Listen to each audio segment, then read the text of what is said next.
Muy buenas noches, bienvenidos una vez más a Legítima Defensa Segunda Dosis. Como en esta emisión, cuarto domingo consecutivo que emitimos esta segunda experiencia de Legítima Defensa, que como ustedes saben tiene un formato distinto, incluye una mesa de análisis donde abordamos algún tema de actualidad, después vamos a hacerle una entrevista. Hoy vamos a tener al senador Mario Vergara y vamos a tener un cierre artístico con Rubén Olivera. Bueno, ¿cómo te va, Sole? ¿Qué tal, Leandro? ¿En qué nos vamos a meter? Nos vamos a meter en Antel. Efectivamente, vamos a estar hablando de la situación de Antel, que seguramente, como ya sabrán, está en el centro de la discusión política en este momento por una serie de cambios que se introducen en el actual periodo de gobierno. Entre ellos había 2 artículos de la LUC que fueron retirados antes de que la LUC se aprobara, pero se corrieron para la ley de medios, y son los artículos que permiten que los operadores privados tengan derecho a competir con Antel e incluso aspira a que Antel les tenga que suministrar la infraestructura, pero además está también el asunto de la portabilidad numérica, es decir, que un usuario pueda cambiarse de compañía manteniendo la misma calidad de servicios en los mismos términos y manteniendo su número. Y eso, como sabemos, tiene algunos costos para todas las compañías, pero especialmente para Antel, que es la compañía más grande, y pone en situación de competencia a compañías transnacionales que son muy fuertes, pero que no tienen el mayor espectro de mercado en telefonía digital en Uruguay.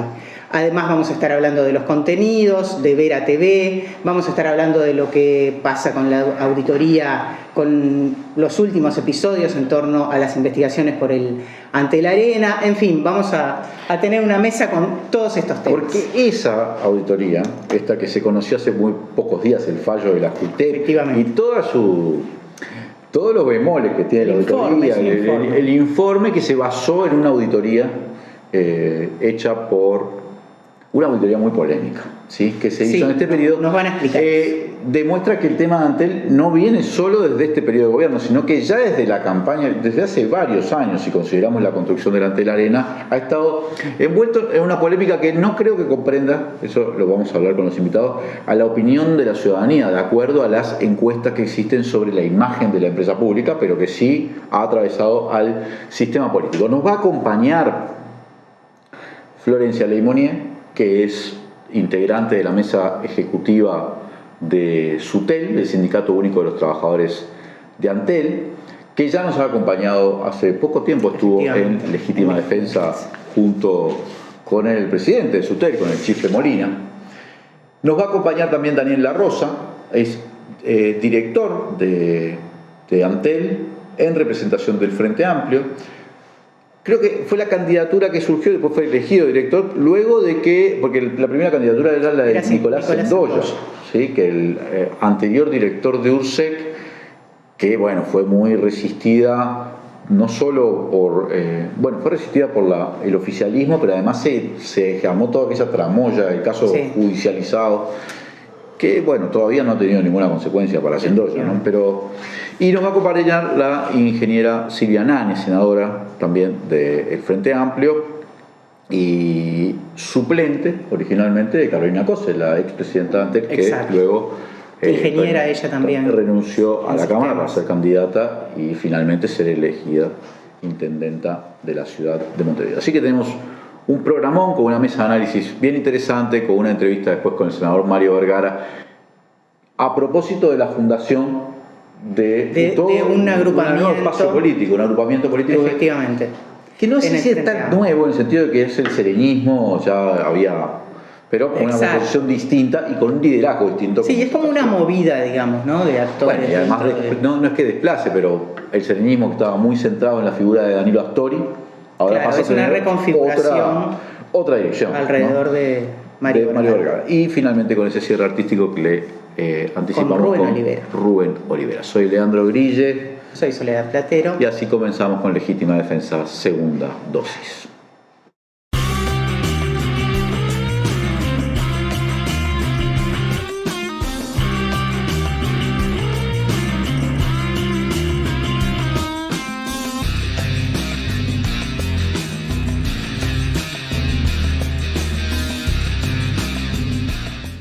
Volvemos con Legítima Defensa, segunda dosis. Ya tenemos el gusto de recibir a los invitados e invitadas de hoy. Bienvenida Silvia Nane, senadora. ¿Cómo le va? Acá estamos. Viene de jornadas largas, maratónicas, intensas, votando la rendición de cuentas en la Comisión de Hacienda integrada con presupuesto, porque recién el próximo martes entiendo que empieza a votarse en el plenario de la Cámara de Senadores. Vamos al maratón de martes a jueves hasta terminar. ¿Y hay alguna novedad en relación con Antel en la propia rendición de cuentas? Porque por lo que tengo entendido, el proyecto del fondo ese... el Fondo Universal de las Telecomunicaciones obtuvo 0 votos. Exactamente, 0 en 15, dice la... 0 en 15. Ningún integrante de la Comisión de Presupuesto del Senado Nadie. lo aprobó. Ni la propia coalición, que era quien lo estaba promoviendo. 0 votos. 0 votos. Hay gente que ha llegado al Senado con eso.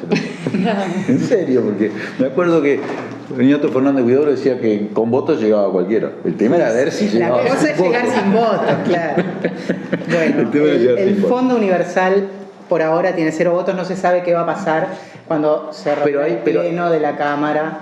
No se sabe. Pueden haber sorpresas, pero esto suena más a un reacomodo que se va a terminar de dirimir en la ley de medios. Vamos a ver. Ahí está, lo que se especula es que este paquete también pasa, como pasaron antes los artículos de la LUC, a la ley de medios. Sí, acordate que venimos LUC, presupuesto, ahora hicieron el intento acá, tampoco se trancó bien acá, y vamos a ver qué es lo que pasa para la ley de medios. Claro. Nos acompaña también Florencia Leymonier, Buenas. integrante del Ejecutivo de SUTEL, y además una obrera de las que usa overol en Antel, porque la gente piensa que las trabajadoras en Antel son solo administrativas. No, ella es de las que se meten las partes técnicas, los trabajadores externos. La gente piensa que las mujeres no hacemos ese trabajo, no solamente en Antel. ¿Verdad? En general, ¿no? Sí, nos vestimos de uniforme también. Pero no es el caso de Florencia, que no solo se viste de uniforme, sino que además es una de las dirigentes principales y más jóvenes, ¿no? Uno de los sindicatos más importantes del ámbito público en nuestro país. Bienvenida, Florencia. Bueno, muchas gracias por la invitación. Además están en preconflicto ya. Exacto, estamos en preconflicto un poco en los términos generales con respecto a la defensa de Antel, como hacía Silvia el recuento, ¿no?, de las distintas iniciativas que pretenden desmantelar la empresa de todos, en realidad, y bueno, sí, sumado a los elementos del punto de vista reivindicativo, que también no van en desmedro de la defensa de Antel, sino que justamente forman parte en lo que tiene que ver con la presupuestación de 857 compañeros y compañeras, que se vio trancado en realidad por una definición del Poder Ejecutivo. ¿Ese fue el caso que derivó en la destitución o la renuncia del primer presidente designado por este? Que la historia de Antel, el que duró menos, la historia de Antel. Sí, y era justamente porque estaba procediendo a la presupuestación que correspondía. Yo en mi editorial del momento dije que lo habían destituido por sus virtudes, no por sus defectos, ¿no? En realidad sí, la lectura puede ser, el circo mediático que se armó fue en torno a la presupuestación, pero en realidad la interpretación que hacemos es que no servía, y a las pruebas nos remitimos, tener un presidente que reconociera la magnitud de la empresa que le tocaba liderar, a diferencia del actual, que bueno, que 2x3 sale con alguna expresión atada con alambre que realmente nos llama la atención y bueno, rompe los ojos, ¿no? Te toca liderar una empresa y salís todos los días a decir que esa empresa no es lo mejor y que bueno, que no hace bien lo que tiene que hacer. Entonces, en realidad, bueno, es verdad que los 857 quedaron prendidos de esa situación y forma parte de los elementos que estamos planteando, como el ingreso de personal, como la estructura de la propia empresa, una empresa que está en un rubro como las telecomunicaciones, muy dinámico, que necesita reconvertir permanentemente a sus trabajadores y trabajadoras, y bueno, en esas cuestiones, más otras, es que estamos enmarcando el preconflicto, pero particularmente por la ofensiva que hay para con Antel, que insistimos, o sea, no es una cuestión corporativista de los trabajadores defender nuestro bolsillo, nuestro lugar, sino defender el patrimonio de todos los uruguayos y uruguayas. Que no estaría mal igual, porque en realidad los trabajadores tienen que defender también sus bolsillos, ¿no? Está la tapa del libro. Pero en este caso, digamos que excede esa reivindicación básica. Cuando la patronal de algún modo es el Estado. No estamos defendiendo de las multinacionales, estamos defendiendo gran parte de la soberanía del país. Claro. Daniel. Daniel ¿Cuál La es Rosa, situación? director también, director de Antel. ¿Cómo estás, Daniel? Muy bien. Muchas gracias por la invitación. Daniel ya hace poco había estado en el programa porque Estuvo hizo en un Legítima informe. Defensa. Yo no sé si es un informe, es una estimación, un estudio como en prospectiva, ¿no? ¿Cuáles son las consecuencias económicas para la empresa pública y en última instancia para el Estado uruguayo de las decisiones que se están tomando? Yo, si no me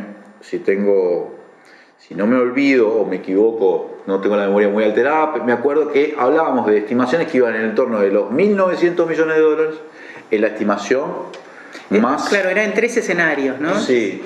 La más conservadora era 1.900 millones de dólares. Si querés, en la más realista se acercaba como a los 4.000 millones de dólares, ¿no? De pérdida en 20 años. Sí, nosotros hicimos esa estimación porque nosotros nos oponemos a lo que se está llevando adelante, pero nos parecía también importante tratar de mostrar un número de lo que va a impactar eso en los ingresos, en las ganancias de Antel, ¿no? Y me parece que ese número obviamente ha sido silenciado por todos lados y nadie lo quiere nombrar, lo recortan de donde aparezca, pero nadie lo puede refutar, porque en realidad está hecho, a mi entender, técnicamente bien por el equipo de asesores que yo lidero y que trabajamos en conjunto, y además que nadie lo quiere hacer ese número, porque yo antes de hacerlo lo pedía en la interna de Antel. Lo hice, lo entregué y pedí que se hiciera en la interna de Antel. Pero claro, nadie quiere hacer un número que da negativo para Antel. Se habla de la competencia, se habla de cosas muy voladas, pero no de lo concreto de lo que se va a perder. Y eso es plata. Después todo lo que se pierde en cuanto a estrategia, soberanía de país, no lo contábamos acá porque eso está archi difundido y todo el mundo lo tiene claro. Ahora, ¿cuánto vamos a perder en concreto hacia adelante? Y son 4.000 millones de dólares de ganancia que se pueden volcar a infinitos usos del Uruguay, ¿no? Es mucha plata. Yo para dimensionarlo anualmente implica 300 millones de dólares anuales y Antel está cobrando 1.000 millones de dólares anuales. Es como si nos robaran toda la ganancia. Claro. Y lo hacen con un papel, ¿no? O sea, decretan una cosa, abren un mercado, retrasan la instalación de la quinta generación, Vera hacen un discurso en contra de Vera y entonces no nos podemos meter del todo en contenidos. Ahora están virando el discurso, por suerte, y en los hechos vamos a tener, por ejemplo, el fútbol de las eliminatorias por streaming, lo que a mí me parece un gran golazo de Antel, pero yo creo que eso también es el trabajo de todo.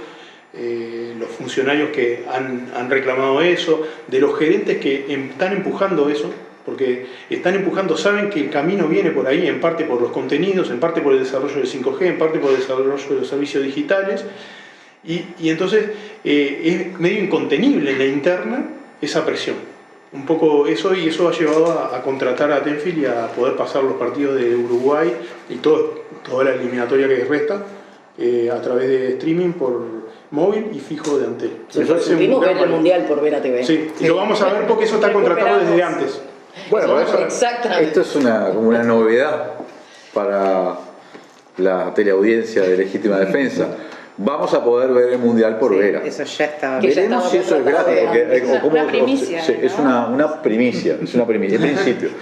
Les propongo arrancar ya con uno de los puntos que está incluido dentro de esa perspectiva de pérdidas, casi diría, ese compendio de derrotas que nos anuncia Daniel, que es el tema de la portabilidad. Quiero entrar con este tema de la portabilidad, primero porque ya tiene un marco legal aprobado, en 6 artículos incluidos dentro de la ley de urgente consideración, porque está dentro de los motivos del preconflicto que exponen los trabajadores de Antel, y porque además es un tema que me da la sensación que mucha parte de la sociedad ve, pero ¿por qué no? ¿Por qué está mal? ¿No? Porque en realidad la ley de urgente consideración, en el artículo 471, lo que dice es que el número de teléfono es un derecho del usuario mantener, ¿no?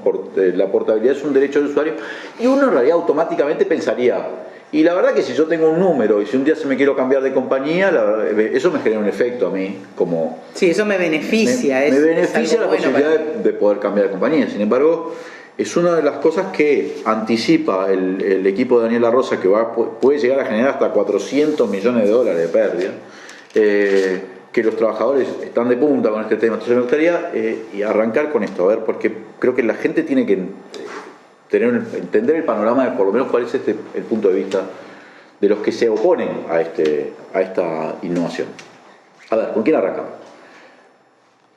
Florencia, Leimonier. Bueno, primero que hay un elemento de la portabilidad, forma parte de los 135 artículos que vamos a llevar a Está impugnado, referéndum, ¿no? Sí, está impugnado. No es un Ahora, de elemento todas menor. maneras, se acordó ya que no haya que resarcir a la empresa que va a hacer la base de datos si se ganara el referéndum. Es decir, si efectivamente la LUC quedara derogada después del referéndum, ¿no?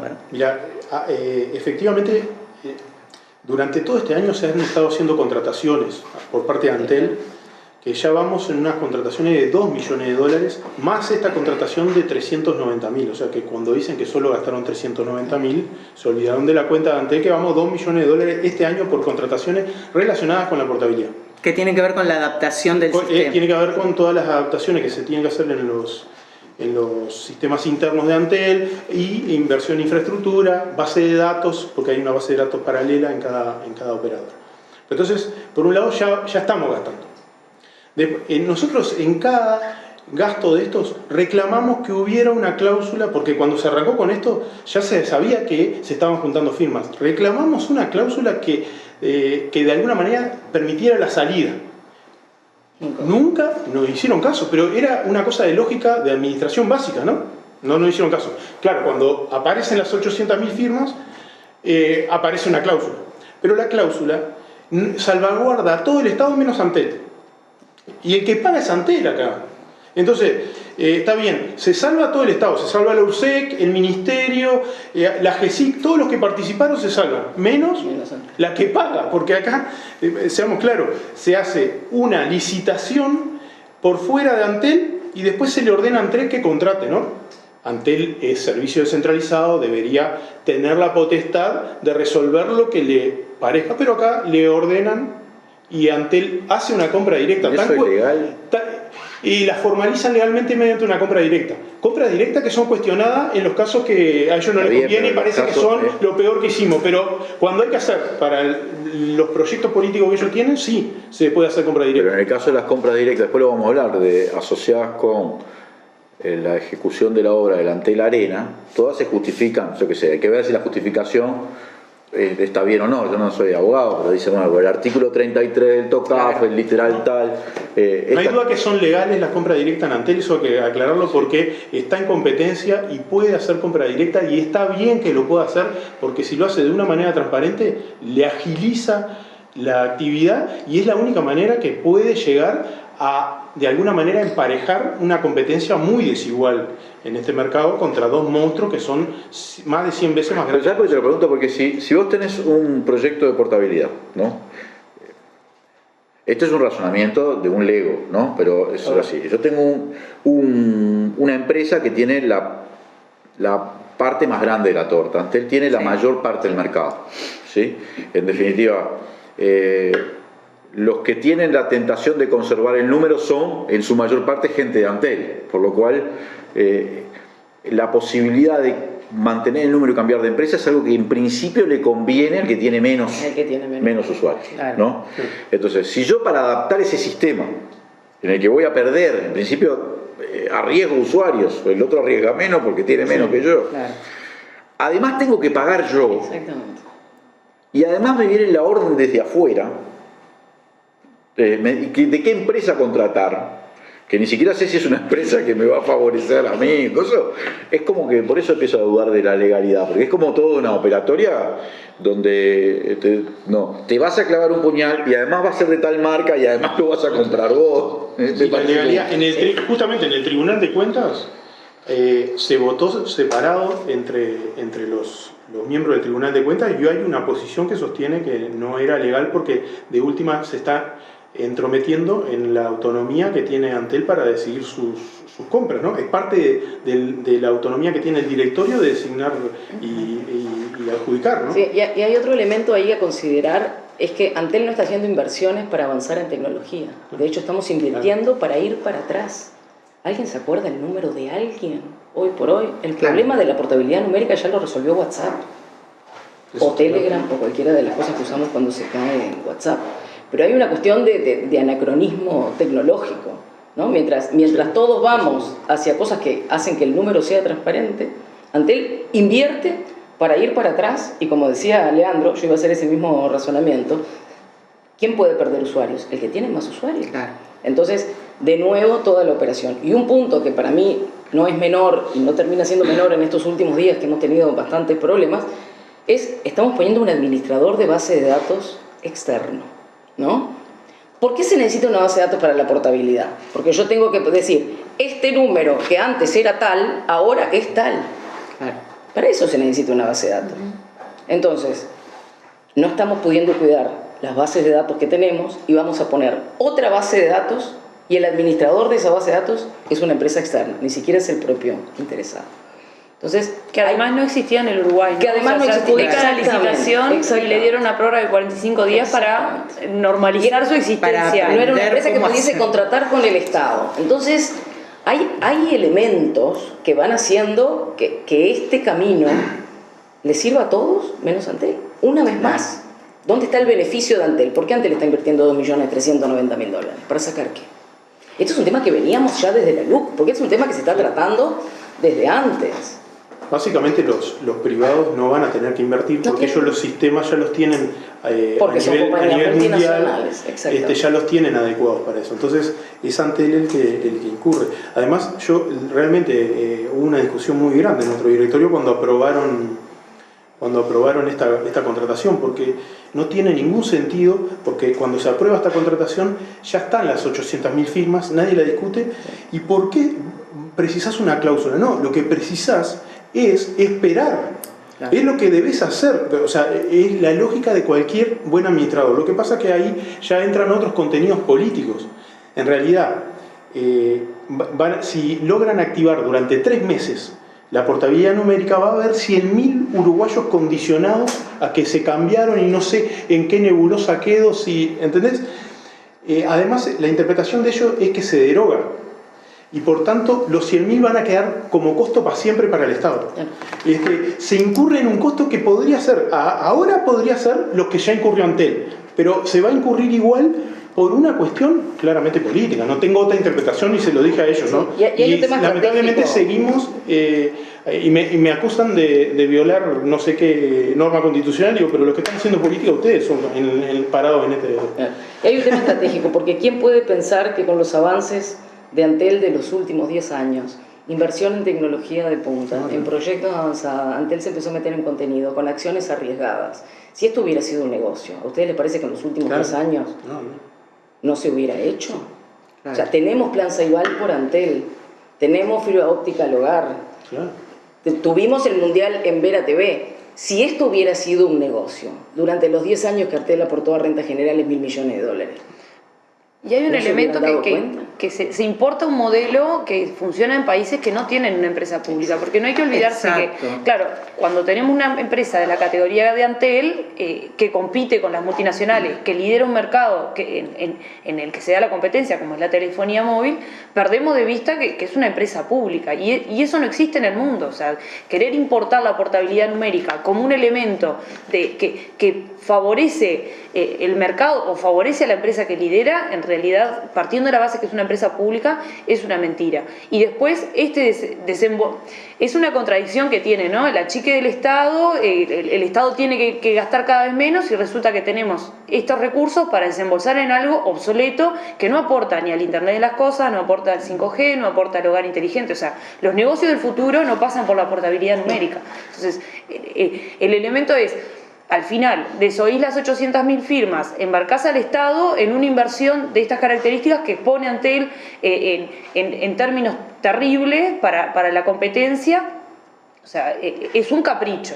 Sí, pero creo que tiene razón Daniel cuando dice que piensan argumentar a favor de la LUC con precisamente con la portabilidad numérica. Y yo recuerdo que hace ya como 2 meses el expresidente Julio María Sanguinetti argumentaba a favor de la LUC mintiendo, diciendo ya existe la portabilidad numérica y todos los usuarios que cambiaron de número de compañía están muy contentos y ni siquiera se sabía quién iba a ser la base de datos. Pero ya está en su estrategia. No debe saber usar ni WhatsApp. Bueno, no importa, pero evidentemente en la línea argumental de defensa de la LUC estaba el asunto tan fácil de entender. Quiero hacerles acordar de algo antes de... Ahora vamos a ir a un corte, pero... Bien. Me da el gusto de este programa de terminar yo este bloque. Bien. No, quiero hacerles acordar que siendo ya, me parece que ya era presidente de Antel en aquel momento, también Gurméndez, pero durante el gobierno de Jorge Valle, cuando también hubo una modificación legal que iba a plebiscito, creo que en ese momento era subasta celular, ¿no? Sí. Y él la derogó porque iba a perder ese plebiscito, el plebiscito no se hizo, pero el hecho consumado terminó generando un nuevo mercado de telefonía celular. O sea que no hay que obviar ese hecho consumado que se produce entre la aprobación de la norma y eventualmente la consulta popular. En aquel caso porque la derogación no tenía efecto retroactivo como si lo tenía la anulación. Pero en el caso de derogarse los artículos de la LUC, sobre la gente que ya haya cambiado de empresa con su número, ¿y qué vas a hacer? Eso en los hechos pero va a haber que mantener esa base de datos, va a haber que hacer un nuevo contrato con eso, y los costos ya no incurriste en el momento en que decidiste actuar con hechos consumados, ¿no? Que tiene siempre un carácter extorsivo, porque en definitiva uno dice, ¿y ahora qué hago? Claro, y no voy a joder a doña María, don José. Así funciona, ¿no? Vamos a un corte y enseguida volvemos con más Legítima Defensa. Llegó el aniversario de Macro y además de darte siempre el mejor precio, del 1 al 10 de octubre te damos un 5% de descuento extra en todas tus compras. Si pagás con OCA, obtenés el precio de la última escala más metros triples. Y si pagás con Brow Recompensa, sumás un 10% de descuento adicional. El aniversario de Macromercado, con descuentos para festejar en cada compra. Macromercado, también en nuestro cumpleaños, cuanto más comprás, menos pagás.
Volvemos con Legítima Defensa, segunda dosis. Muchas gracias a todos y todas los que nos están acompañando.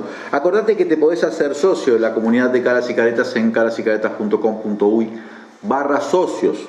Eso a nosotros nos ayuda mucho porque es lo que permite financiar este proyecto. Además te digo que si nos estás mirando por el canal de YouTube de Caras y Caretas TV, pone me gusta, suscríbete, activa la campanita. Youtubers somos nosotros. Lo de eso en Facebook también, pueden poner me gusta y compartir en su perfil, todo eso ayuda a que cada vez más gente conozca nuestro programa. Para cerrar el tema de la portabilidad, hay un pedido de informes que hizo el diputado Daniel Cayani en las últimas horas de esta semana, tratando de averiguar cuáles son los costos, quizá tratando de precisar si son 390.000, si son 2.390.000, o sea, cuánto está invirtiendo y eventualmente perdiendo Antel con esta innovación que estuvimos conversando.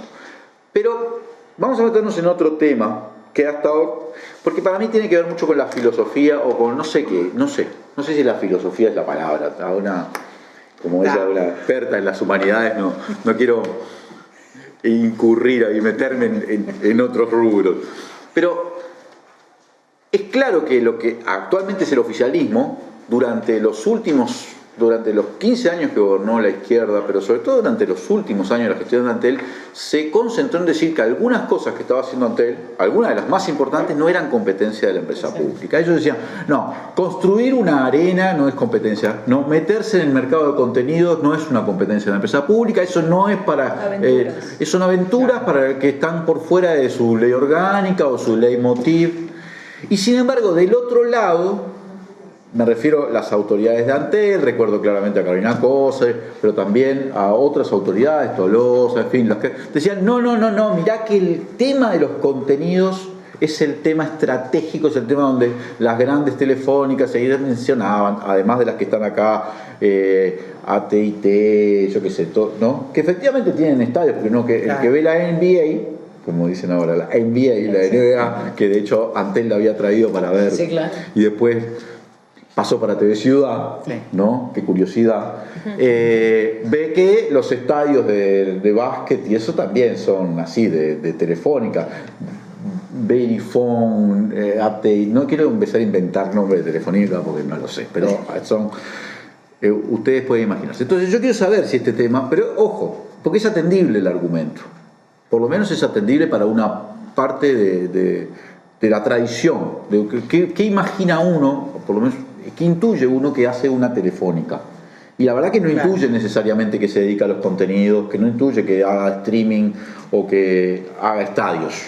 Entonces es una discusión que quizá requiere modificar aspectos de la ley orgánica, no lo sé, lo podemos charlar, o en fin, ¿cuáles son los contenidos donde hay algo de cierto en esto? ¿Qué es lo que ustedes opinan? Lo que pasa es que según dónde en qué etapa del mundo te parás para mirar eso.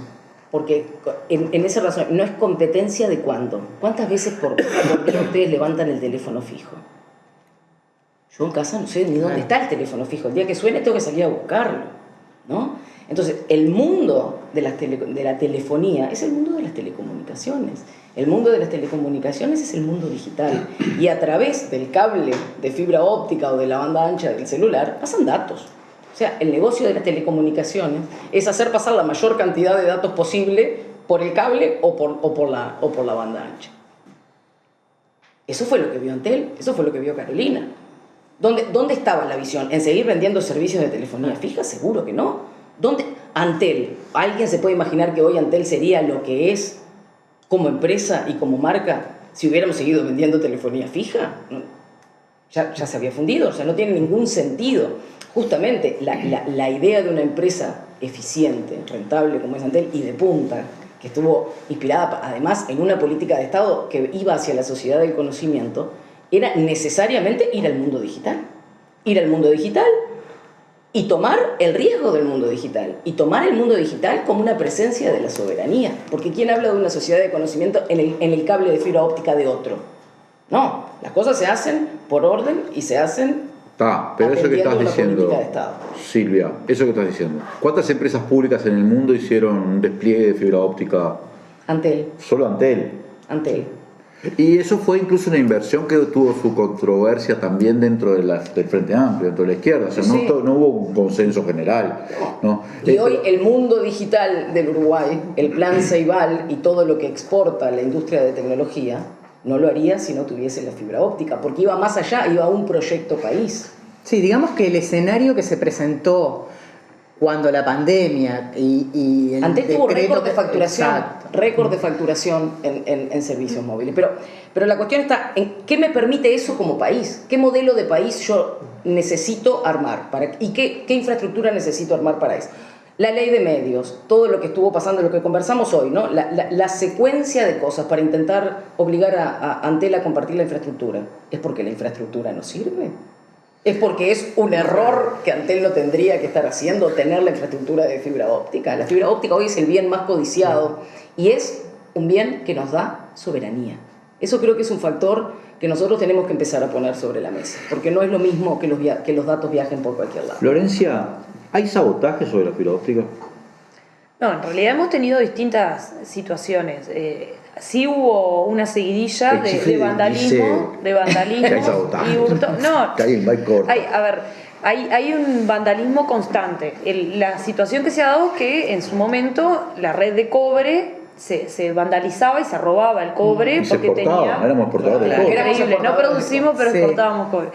No, y después se dio la situación en el último tiempo con muchísima mayor frecuencia el vandalismo sobre la fibra. Déjame hacer un comentario sobre eso. Es una demostración del ingenio nacional, ¿no?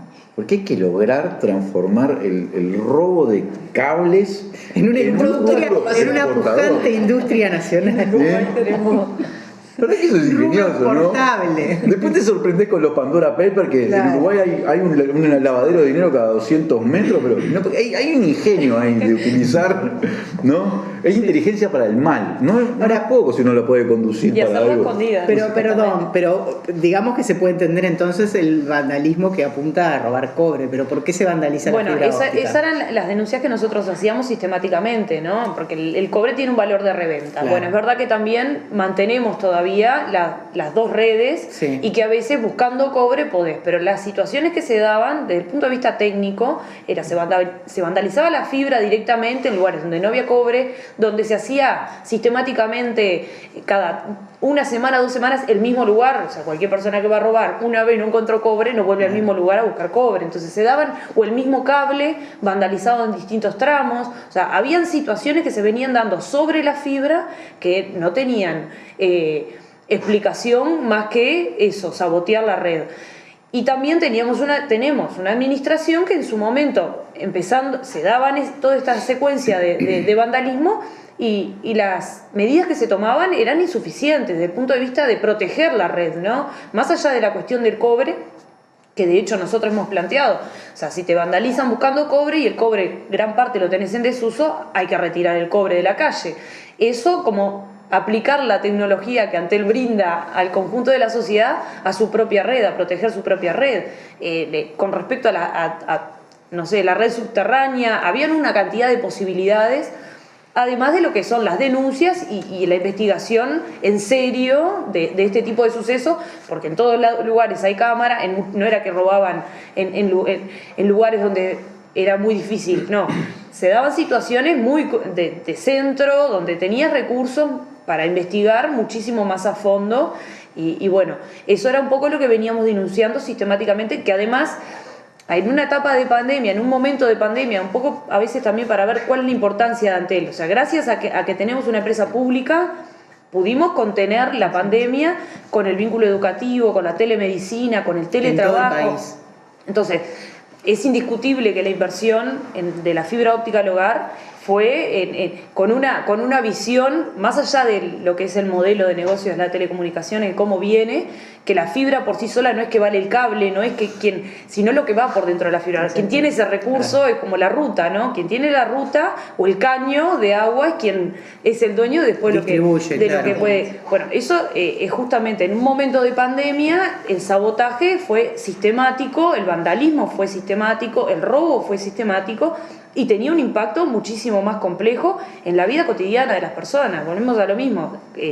Determinaba el vínculo educativo, determinaba la telemedicina y en muchos casos hasta el vínculo laboral, porque podían hacer teletrabajo quienes tuvieran servicio de internet y si no, en muchos casos sucedía que bueno, básicamente si no podían teletrabajar iban directamente al seguro de paro. O sea, hasta desde ese lugar incidió Antel, que también es real que no salió, sí se salió a festejar los 2 tomógrafos o inhaladores y cosas que pusieron las multinacionales, pero nadie hizo un informe de todo lo que aportó nuestra Antel, que con todas las diferencias que podamos tener con la administración, lo que fueron las recargas promocionales, lo que fue los retrasos en los bloqueos, lo que fue el vacunatorio, porque el Antel Arena es terrible, pero ahí confluyó la mayor cantidad de gente para vacunarse. O sea, todo eso es una forma también de despreciar y minimizar el potencial de nuestra empresa Eso pública. lo vi en otros casos. Por ejemplo, el otro día leía unos investigadores de la Universidad de la República que mostraban cómo la Universidad de la República había destinado no sé cuántos millones de dólares a la pandemia. Y les recortaron presupuesto. Pero era como por lejos el que había invertido más. Además de haber puesto a todos los investigadores, a todos los que inventaron los test, los cosos, toda la... Y sin embargo, no, el reconocimiento cero, ¿no? O Sí, sea, sí, sí, eso sí. no. Sí. Sí. A mí me Y gusta. una cosa sobre eso que decía Florencia, que ahí es donde se ve el valor de las políticas públicas, ¿no? Porque si vos no tenés una empresa pública cuyo objetivo sea democratizar el acceso y que llegue a todos, no lo van a ir a hacer los privados. Porque Ay, eso el es privado no va a llevar la fibra óptica donde se la no es lleva el que rentable, puede claro. pagar. El que paga. Y esto Claro. fue una política de Estado. Uruguay estaba arriba de un 86% de cobertura de fibra. Es único, absolutamente. Eso es impresionante. Y eso forma Para mí. parte de una decisión Eso es impresionante. y de una administración. Porque además recuerdo que en esas competencias, no sé cómo se llaman, ¿no? Que hay a nivel mundial, como el Masterchef de las telefónicas, Sí. aparecía y decía, y en América Latina, y Antel ganaba, y ganaba Y en se todos los construyó una rubros. marca. En Antel velocidad, marca. subida, Eso. bajada, acoso. Exactamente. Daniel, vos que estás ahí en el directorio, a ver, es una pregunta difícil, pero vos pensás que hay una mirada que atrasa en términos de para dónde va el mundo de la telecomunicación, o es una mirada que en realidad lo que quiere es pasar el negocio pesado a las privadas. Yo quiero saber, porque algo tiene que explicar alguna serie de medidas que uno dice deterioran antes, la perjudican, la echan para atrás, algo se tiene que explicar. Sí, yo creo que hay una mirada atrasada de lo que es el mundo de las telecomunicaciones, creo que sin duda. Pero coincide eso con poderosos intereses que están a favor de que tengamos esa mirada en Antel.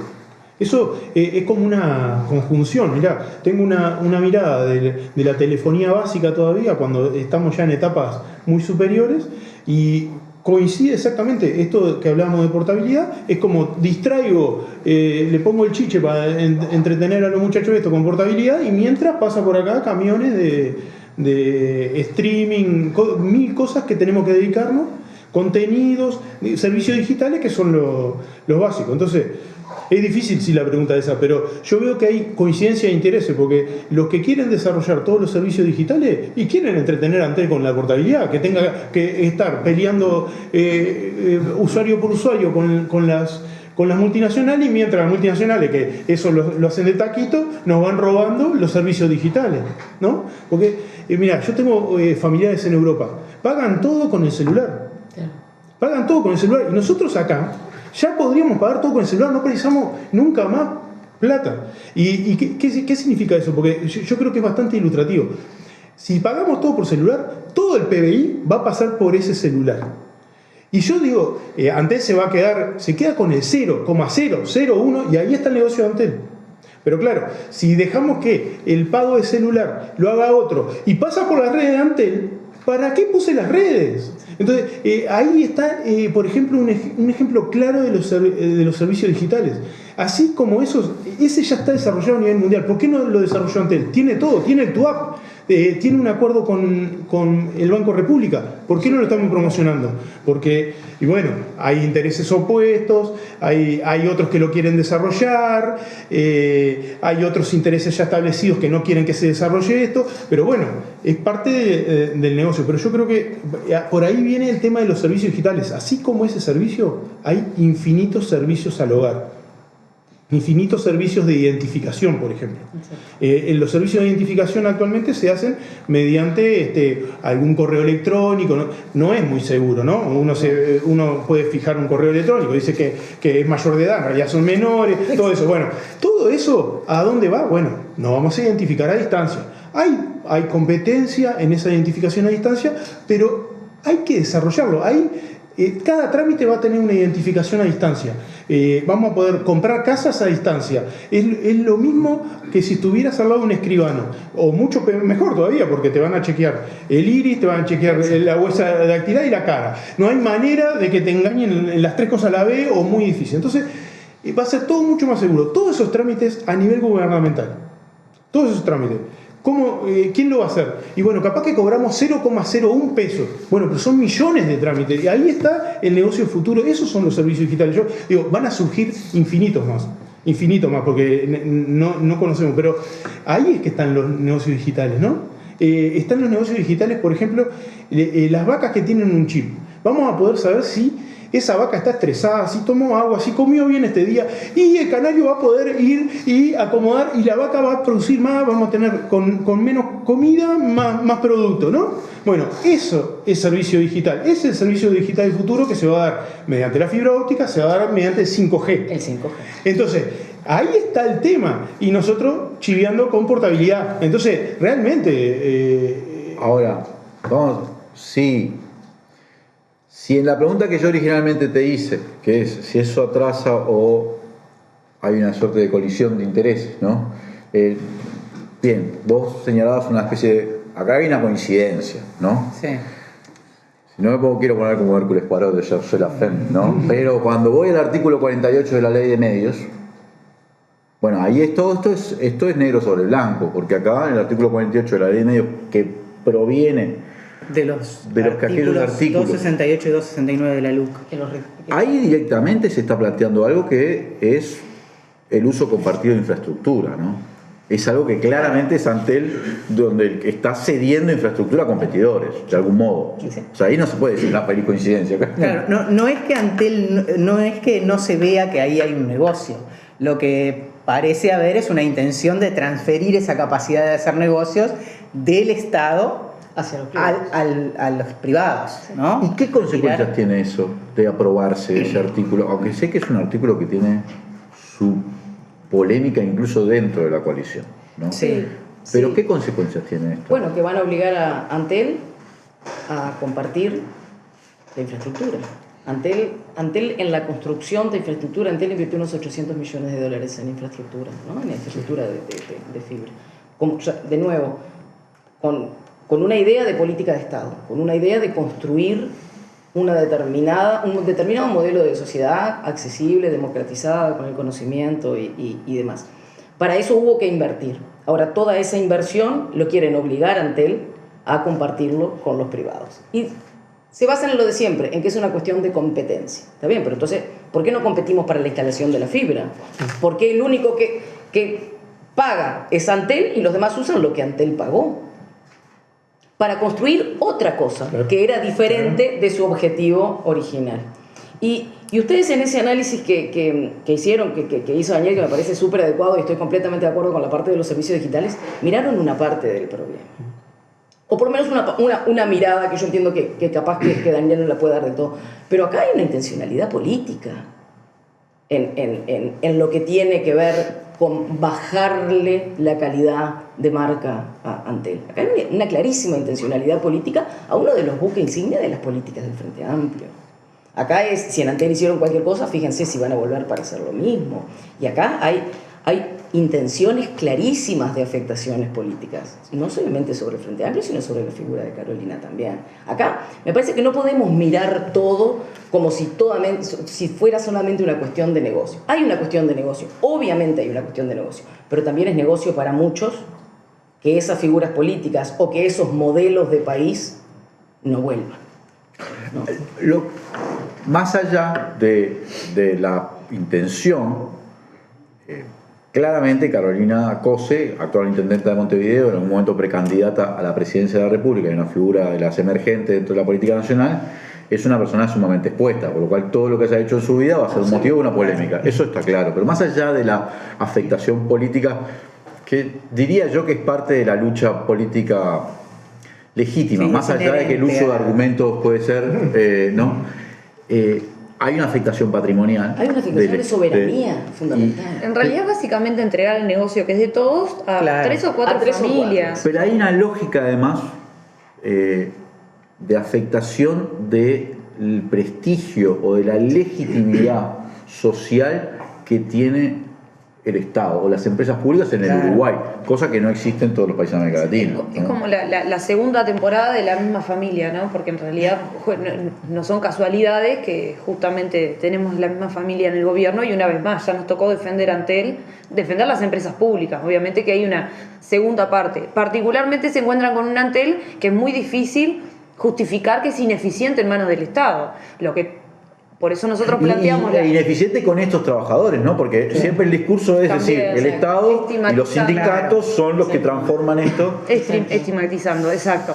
Y hay un elemento que es la fortaleza del discurso para justificar el artículo 48 y tiene que ver con la situación que están viviendo los cableoperadores. Es una realidad, ¿no? La televisión por cable tiende a liquidarse prácticamente, y eso está teniendo, bueno, los valores de la ORSEC, las cifras de la ORSEC marcan un deterioro considerable, principalmente para los cableoperadores del interior. Entonces el artículo 48 viene a salvar el negocio de los cableoperadores del interior. Exacto.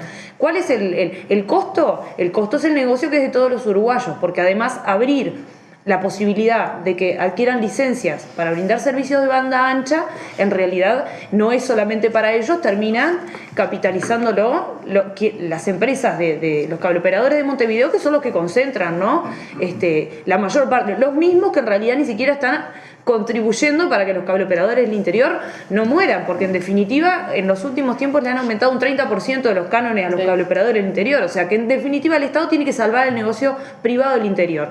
Que en realidad hay una parte que coincidimos, a apostar a los cableoperadores del interior, que son nacionales, que pueden contribuir a la producción nacional, no es algo alocado. Ahora, el mecanismo no es a través de ceder, regalar, porque ni siquiera ya es compartir, es regalar la infraestructura en la que hemos invertido todos los uruguayos y uruguayas, porque lo que invierte Antel, lo invierte el pueblo uruguayo directamente, regalárselos no. Hay 1000 acuerdos, de hecho nosotros hemos incentivado permanentemente que Antel pueda hacer un acuerdo marco con la CUTA, que es la Cámara de los cableoperadores del interior, a los efectos de favorecer muchísimo más, porque la realidad es que todo el contenido viene por streaming. Bueno, quien tiene Antel la capacidad de infraestructura para poder sostener eso, ahora nadie quiere que Antel sea ni Netflix ni que se convierta en un cableoperador, o sea, pero sí hay mecanismos que no necesariamente requieren entregar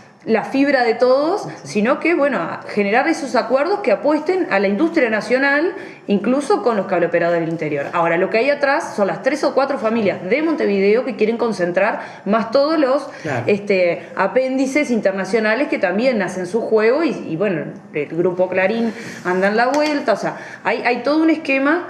El diablo, diría mi amigo Víctor Hugo Morales. Antes de ir a un corte, porque tenemos que ir a un corte, te digo que esa especie de caída de los cableoperadores y de la televisión por cable tiene como contraparte el éxito de la televisión por streaming. ¿Y dónde estamos? De nuestro programa Legítima Defensa. Así que ahora vamos a un corte, pero enseguida volvemos con más de Legítima Defensa. Segunda dosis. Firma Digital Habitat es una plataforma para que todos los usuarios puedan subir, firmar y enviar documentos con la misma validez que la firma presencial, garantizando que todos son quienes dicen ser. Solicitala sin costo en nuestra web e identificate por única vez en cualquiera de nuestros locales para poder firmar desde donde estés. En Habitat, hoy más que nunca, te hacemos la vida más fácil. Las variedades que trajimos son esta, que es la Emerald, la que tenemos aquí.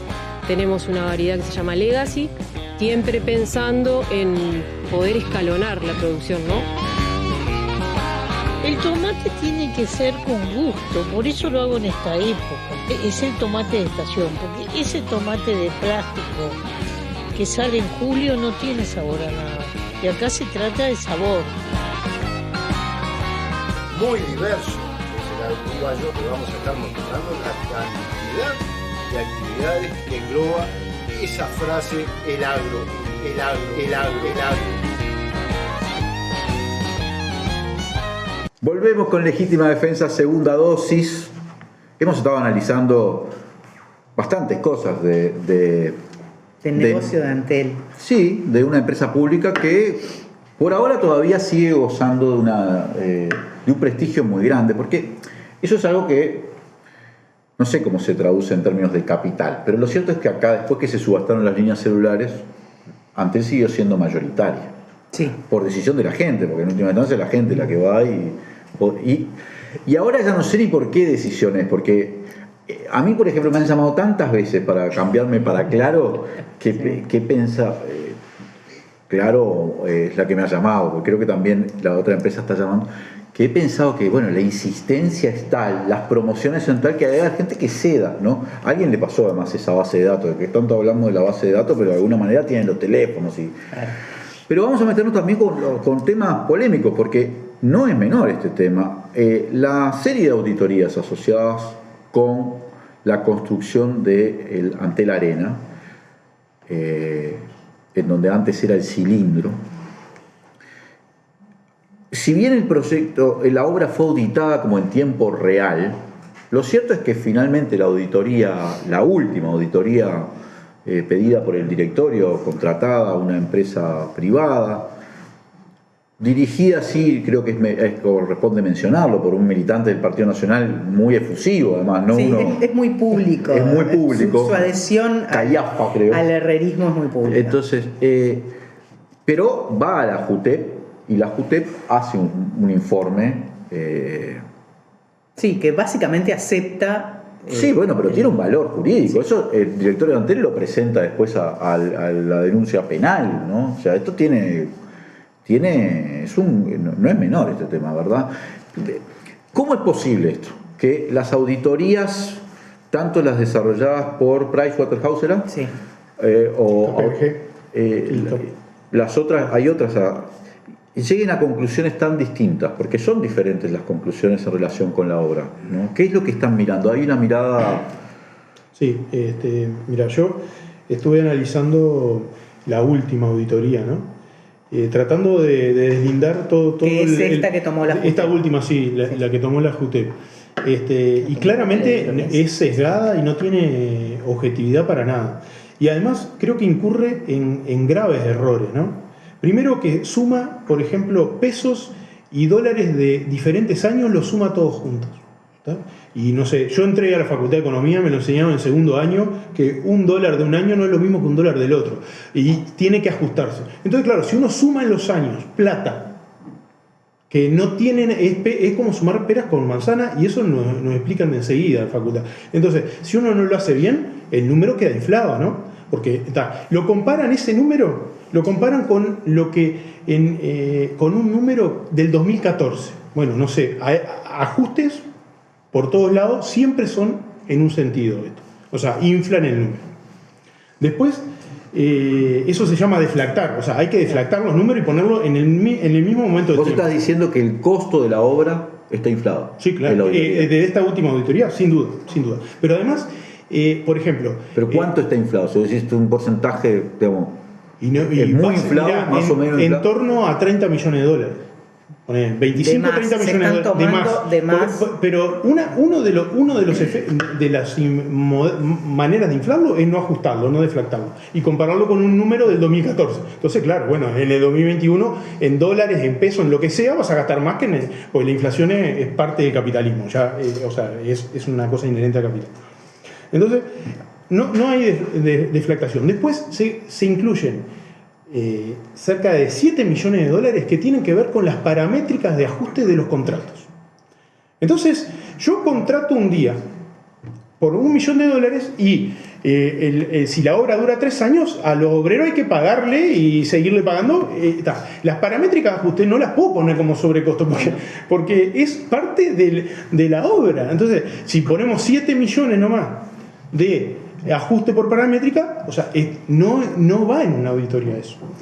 Después, claro, vos decís, a los trabajadores que fueron contratados, yo qué sé, en 2015 supongamos, sí, van a tener los ajustes salariales, sí, claro, que corresponden, y eso tiene que estar previsto desde el primer momento. Claro. ¿Cómo esos ajustes de sueldo, cómo los voy a poner como sobrecostos? No, o sea, claro. Pero para cualquiera de nosotros es bastante obvio que no va como sobrecosto, porque era parte de la obra. La obra no se hacen instantáneamente, se hacen en el tiempo. Sí. Y la gente hay que pagarle de acuerdo al laudo. Seguro. Y a las empresas pasa lo mismo. Todos los costos de la empresa se ajustan. Y uno tiene que seguir ese ajuste de precio. Bueno, eso no es sobrecosto. Acá está incluido como sobrecosto. Pero además se incluyen otros costos, por ejemplo, los costos de la financiación y de los intereses. Que eso no va, porque uno hace la inversión y después la financia. La financiación siempre es positiva porque da capital más barato que el que uno puede poner. Entonces siempre es beneficio, pero no puedo poner los intereses, porque los intereses sí los pago, pero en realidad es por beneficio que yo tuve de financiarla. Entonces, ese tipo de cosas, errores, son básicos que no deberían cometer un auditor.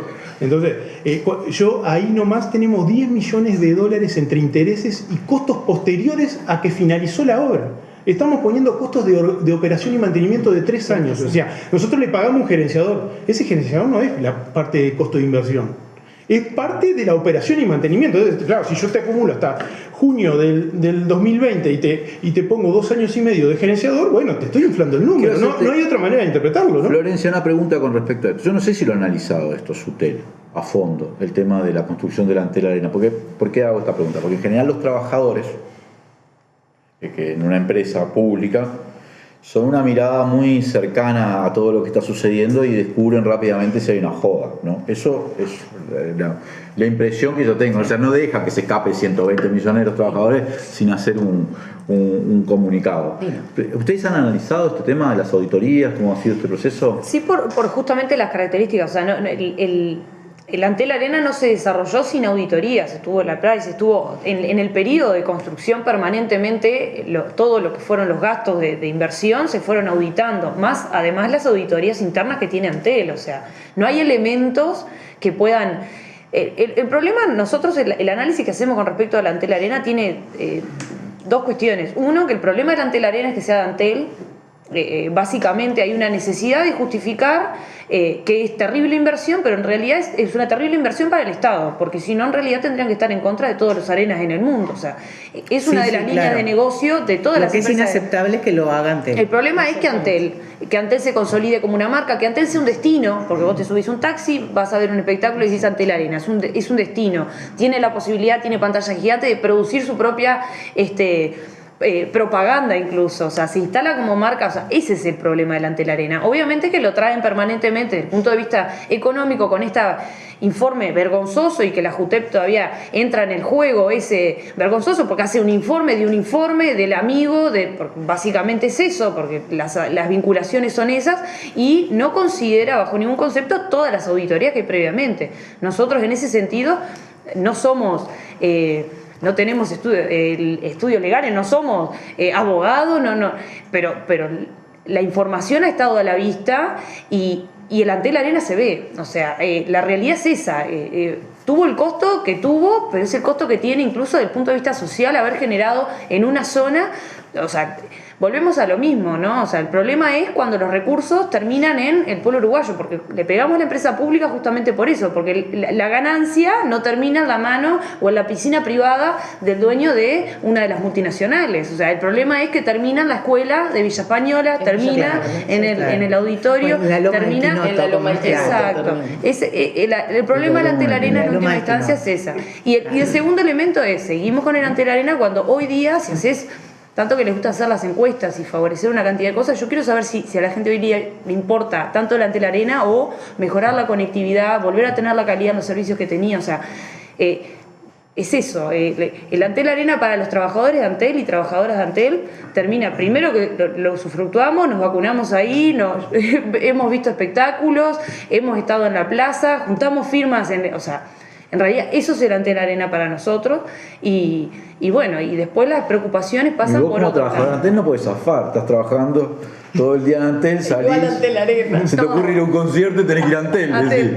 Me quiero ver algo en la televisión de Antel. Yo tengo que ir a la zona de Antel Arena, digo, al Antel Arena. Me consumió, Yo creo que hay un elemento, ¿no? que se repite y se machaca con 40 millones, y eso cuando el gobierno de Tabaré decide ir para adelante en esa inversión, ya se sabía un costo, y si uno mira el plan de negocios que dicen que no hay, pero existía y existe y está ahí en papeles, si lo quieren encontrar lo van a encontrar, porque yo lo tengo y vine mucho después ante que o sea, eso era pedirlo.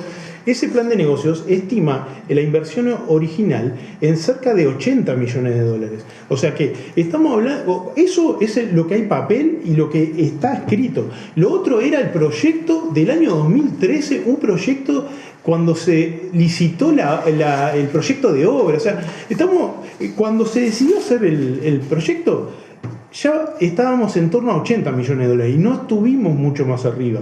O sea, puede haber habido alguna cosa, y alguna cosa se pensaba que se iba a lograr inversiones por canje y hubo que hacerlas. Está todo eso en el plan de negocio. Entonces, claro, si lo analizás desde ese punto de vista empezás a cerrar que esos números fueron bastante bien y que se ejecutó con algo de sobrecosto, pero no mucho, y que además, cuando una cosa que no hace esta auditoría que hacen ahora es comparar con el mundo. Entonces, inclusive creyéndole que sale 120, que es un disparate, uno compara con el mundo, y los Antel Arena del mundo, donde lo que yo estoy diciendo se entregó en el Parlamento, sí, tiene fuente de datos, todo esto que estoy diciendo, ¿no? Esos fuentes de datos que se entregó en el Parlamento, todos esos dicen que los Arena en el mundo, de la misma capacidad, unos 10.000 espectadores, salen más que 120, ¿no? Pero ajustado, eso sí lo hice yo, lo ajusté y todo, dependiendo, sale más que estos 120 que están hechos a la Bartola. Entonces, ¿qué hace? ¿Por qué esa auditoría atribuye sobrecostos y no hace una comparación? Por lo menos no podemos hacerla a nivel nacional, ¿por qué no la hace a nivel internacional? Además no encuentra ni un llamado, ni una licitación, ni una compra directa, no encuentran una que falte, ¿no? Porque no es que se compró y no está lo que se compró, está ahí adentro, no lo pudieron comprobar. Además hubo en todos los casos, en el 99% de los casos, hubo un proceso competitivo, y ellos lo saben. En Antel las compras directas se hacen. Directas es el paso final, pero previo a esa compra directa se hace una subasta pública donde participan varios gerentes de UTE, varias empresas sentadas en diferentes lugares, y se empieza a hacer una puja a la baja. Entonces, ese cuentito que estoy haciendo acá, ¿por qué no lo hicieron? ¿Por qué no lo escribieron? Lo escribieron, sí, pero no lo pusieron en las conclusiones. O sea, hay un proceso competitivo atrás. Se llama compra directa igual, aunque haya un proceso porque competitivo. Porque es el procedimiento final formal. Claro. Ahora, eso es una pregunta que tengo para... estamos casi llegando al final, después Sole, si querés hacer alguna más para terminar, pero quiero hacerte una pregunta a vos. ¿No hay un problema ahí como en la legislación? Me refiero a Antel en los últimos años hizo, así de memoria, los data centers, el Antel, de las cosas esas que son como gigantes, el Antel Arena, el desarrollo de la fibra, o el despliegue de la fibra óptica a nivel nacional, el cable submarino con Google, y ahora incluso poner no sé cómo es la tecnología de base para poder incluso traer la 5G, que además es una polémica a nivel mundial, porque estaban los antivacunas y ahora sí 5G, que se van rápidamente se van a transformar en 5G, ¿no? Porque es una reconversión inmediata. Prácticamente, no perdés laburo nunca, no se puede laburar para toda tu vida, ¿no? Con la conspiparanoia podés seguir. Y alguna vez le vas a dar la hora correcta, como un reloj roto, ¿no? Y ahí no van a producir lo que están. Pero yo quiero saber, ¿no hay un problema ahí en la legislación? Porque realmente es una cosa que confunde a la gente. Vos mirás en el informe y te dice compra directa, compra directa, compra directa, compra directa. Y a un ciudadano común le gustaría ver en la empresa pública, no sé, licitación, en fin, algo que le dé la sensación de que hubo una competencia y que se eligió la opción más conveniente, y no que vos como que, porque eso es elegir la empresa, ¿no? A dedo. No hay un problema ahí, yo no sé. Yo creo que en la legislación hay como varios problemas. Uno de ellos es que la legislación no es transparente, y otra cosa es que no nos enseñan a interpretar la legislación. No hay una educación ciudadana para interpretar la legislación. Pero si vos me decís en todo esto que nosotros hemos estado hablando, ¿dónde para mí está el principal problema? El principal problema es que estamos hablando de Antel y estamos mirando para atrás, ¿no? Si uno se para en el Antel de hace 5 o 10 años, era un Antel que miraba para adelante. Uno decía Antel y era mirar para adelante. Hoy a mí me encantaría estar hablando de un Antel que utilice no una base de datos relacional que me da un número para darme el otro. A mí me gustaría estar hablando de Antel haciendo base de datos de blockchain. A mí me gustaría estar hablando de Antel haciendo punta en inteligencia artificial. A mí me gustaría saber cuáles son los 15 años futuros de Antel en un proyecto país con 5G, en un proyecto país con inteligencia aplicada. Y fíjate vos, estamos hablando del Antel Arena, estamos hablando de la portabilidad y estamos hablando de bases de datos administradas. Entonces, ¿cómo llegamos a hablar de Antel para atrás y no podemos pararnos y mirar a Antel para adelante?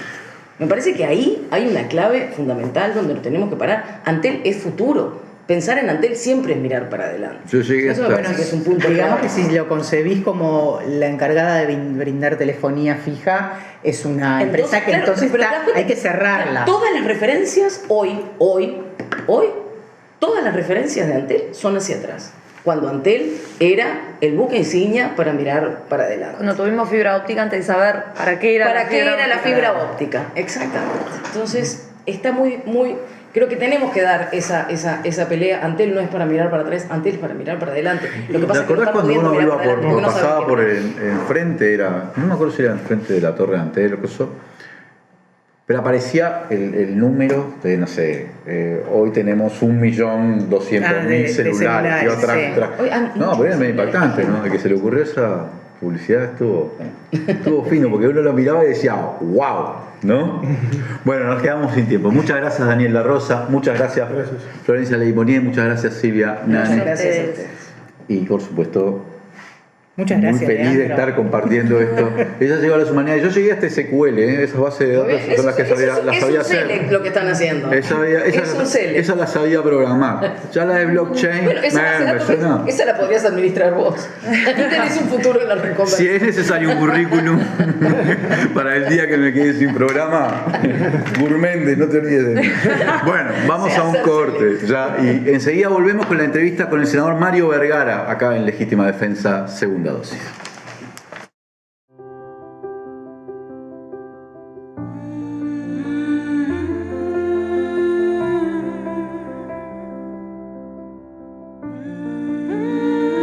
Vos agradecés contar con el mejor equipo médico. Nosotros te agradecemos por elegirnos, brindándote cada vez más atención humana, innovación y beneficios. Afiliate por el 1444 o en casmu.com.uy. Casmu, estamos para cuidarte. Da vuelta, ahí, tan. Es un honor formar parte de Caras y Caretas TV, donde hay lugar para todo tipo de contenido y también para el humor. ¡Sumate!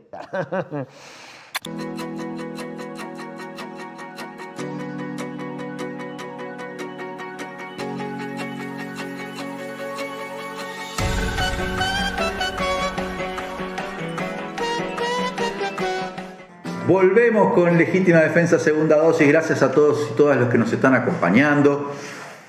Si nos estás mirando por el canal de YouTube de Caras y Caretas TV, no te olvides de suscribirte al canal, poner me gusta, hacer tus comentarios, activar la campanita. Y en Facebook podés poner me gusta, comentar, compartir en tu perfil. Y, por cierto, los que nos acompañan, no se olviden, si no son socios todavía de la comunidad de Caras y Caretas, de hacerlo en carasycaretas.com.uy/socios. Tenemos el gusto de recibir al senador Mario Vergara. ¿Cómo te va, Mario? Muy bien, un gusto estar nuevamente por aquí con escenografía nueva. No, porque es el programa que sale, este programa es la segunda dosis. Ah, es la segunda dosis, está bien. Yo ya tengo las 3 igual de vacuna, así que podemos estar tranquilos. Mario, vamos a arrancar con una información de la última semana. Esto que corrió, o bueno, tiene, no sé, vos me vas a explicar esto.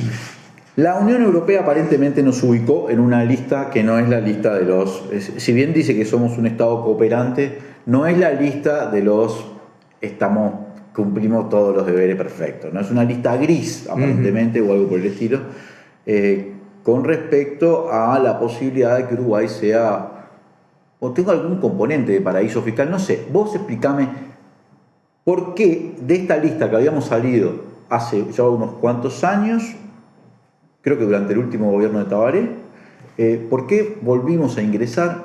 ¿Tiene algo que ver el gobierno actual? ¿Tiene algo que ver la política que está llevando? ¿Tiene algo que ver la ley de urgente consideración? ¿Qué es lo que sucede? Bien, vamos a tratar de ser precisos porque se ha manejado, incluso en las redes y demás, bastante desinformación sobre lo que es y sobre lo que uno ha dicho.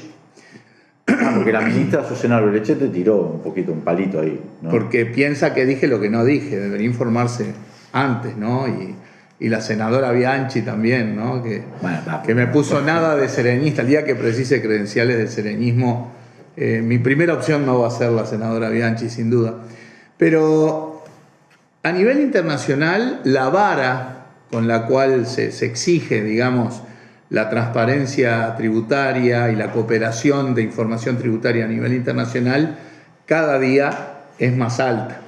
Y ya hace algún tiempo que del lado de la OCDE y la Unión Europea, bueno, se apunta a que la base de tributación no sea territorial, o sea, se paga impuestos, las rentas que se generan en el territorio nacional, sino de todos los residentes en todo el mundo, o sea, renta de base mundial. Nosotros ya habíamos avanzado en algunas rentas, sobre todo las de rentas personales, de intereses de depósitos y algunas cosas más de base mundial, pero es algo que, bueno, se exige cada vez con más potencia a nivel internacional, que se pase sobre todo la renta empresarial, la renta corporativa, que se tribute en lógica de renta mundial. Eso es algo que es una tendencia a nivel internacional y es un poco el elemento que hace que sí, que salgamos de una zona de más confort en la evaluación de las instituciones internacionales y nos pongan en esta lista, cada uno le ponga el color que quiera. La idea ahí es que es una lista en donde se le va a exigir a Uruguay medidas adicionales para ir en esa dirección. Hay medios internacionales, yo leí por ejemplo AP, que es una agencia norteamericana que habla de Grey List, o sea, le dicen lista gris, no es que... No es un invento, no es un invento de acá, de la oposición.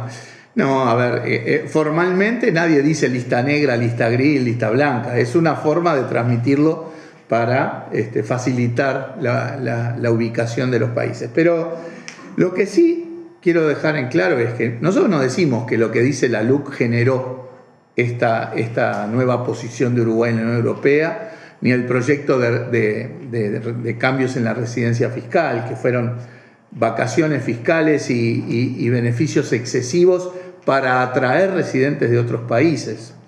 El origen del por qué pasamos a esta lista es lo que decía recién, una exigencia creciente en ir hacia la tributación de base mundial.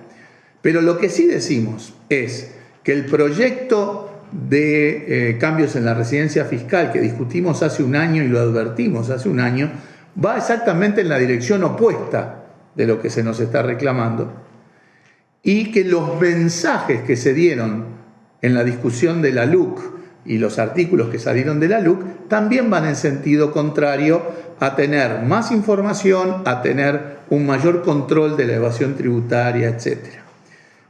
Y eso lo sostenemos.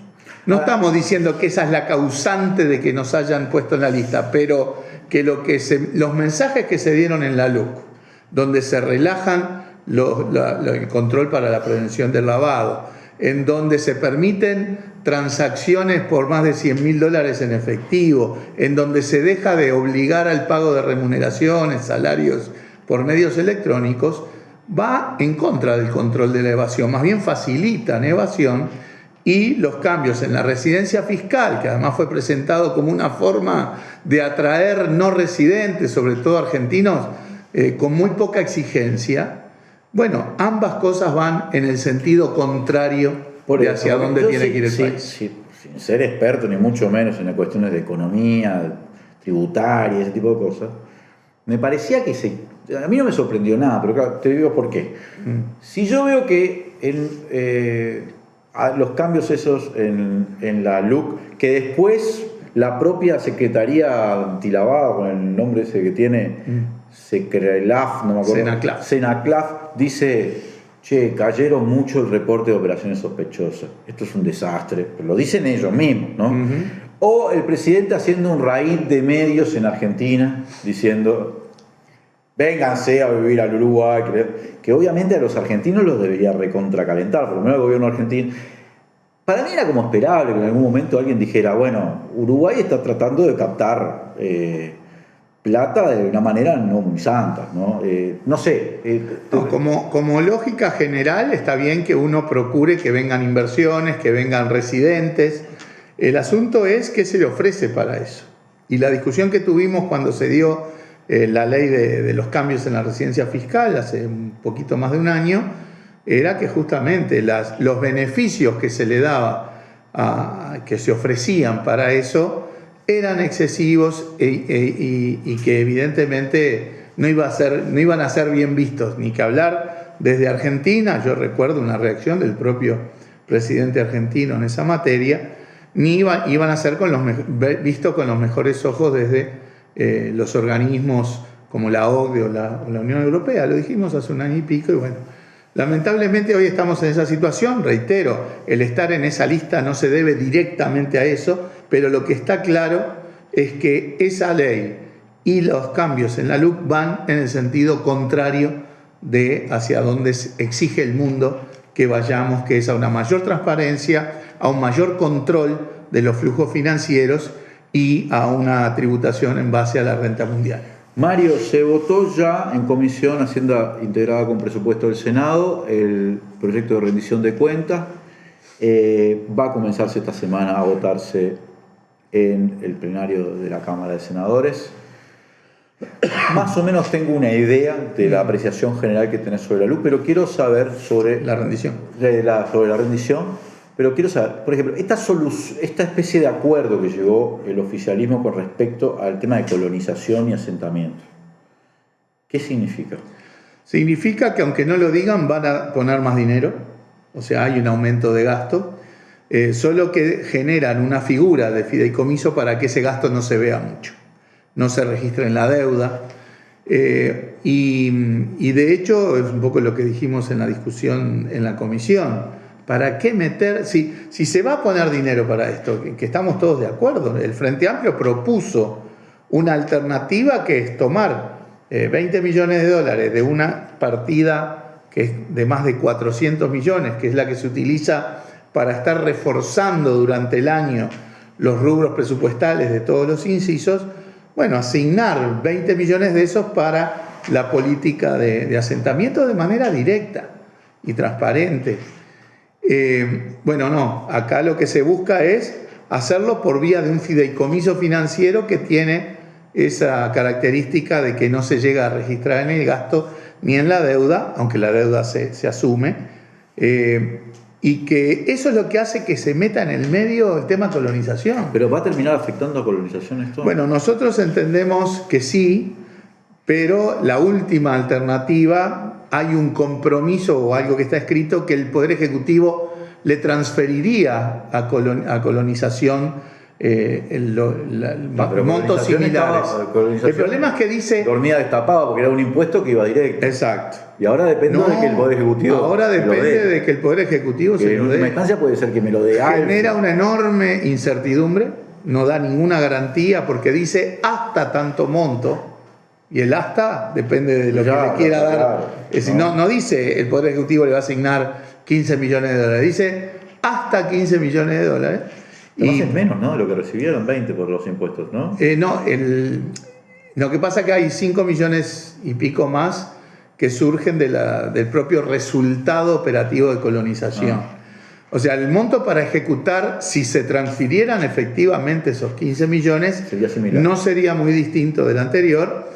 Pero el tema es que el artículo de ley no garantiza esa transferencia. Habla de hasta, y el que define en última instancia es el Poder Ejecutivo, el Ministerio de Economía. O sea que genera una enorme incertidumbre a las políticas de colonización que ya habían tenido recortados los apoyos financieros en la ley de presupuesto, porque hablamos hoy de que los tributos juntaban estos 15 millones para la colonización, pero en realidad los tributos...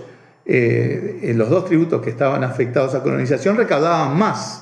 En la ley de presupuesto se topeó eso. O sea que del 19 al 20 ya hubo una reducción por un artículo de la ley de presupuesto y ahora en este otro mecanismo no da ninguna garantía de que los montos se mantengan. Por lo tanto, ¿para qué meter a colonización en el medio de un tema que podría perfectamente hacerse directo de financiar la política de asentamientos sin tocar colonización? Bueno, ahí tenemos una diferencia clara. Vamos a ver qué sucede, pero no hablemos de probabilidad, pero lo cierto es que ahora tiene el Poder Ejecutivo una llave que antes no tenía.